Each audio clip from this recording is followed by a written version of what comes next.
So we begin with the DPS trooper who was ambushed and shot on a valley freeway, and it turns out the most unlikely of heroes came to his rescue. Yeah, a complete stranger pulling over, grabbing his own gun and firing the deadly shot to save him. New tonight, investigators try to answer the questions everyone's asking, and most importantly, why the attack to begin with. From the scene to the hospital, we have live team coverage for you tonight, beginning with ABC 15's Jason Valentine and those dramatic radio calls. A DPS trooper just doing his job sees a woman lying on the road next to an obvious rollover crash. Seatbelt was ejected.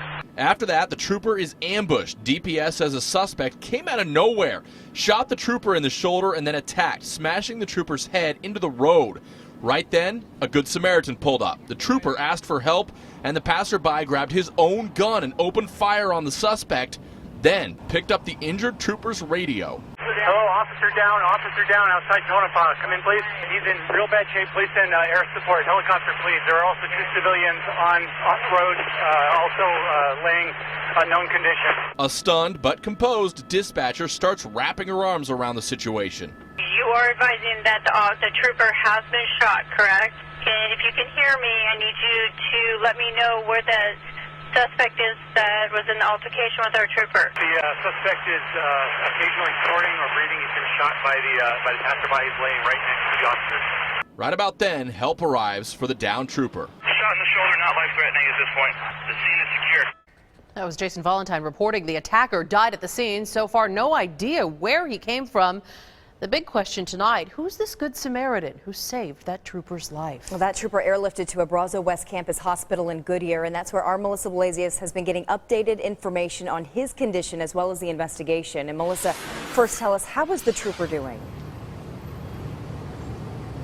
Well, here's what we know, that he was undergoing surgery today for the gunshot wound to his right shoulder. We're also told he was pretty banged up and needed stitches to the back of his head where he was being hit against the pavement. We were here when the helicopter landed with that DPS trooper before dawn. He was rushed into the trauma center. He's been with DPS for 27 years. His job, policing all those long-haul truckers on I-10. DPS Director Frank Milstead, friends on the force, and the trooper's wife all rallied around him at the hospital here. Milstead says the trooper was in stable condition this morning, actually able to talk about all of this. Investigators say it'll be harder to try to piece together the chain of events leading up to the shooting. And the biggest question, why?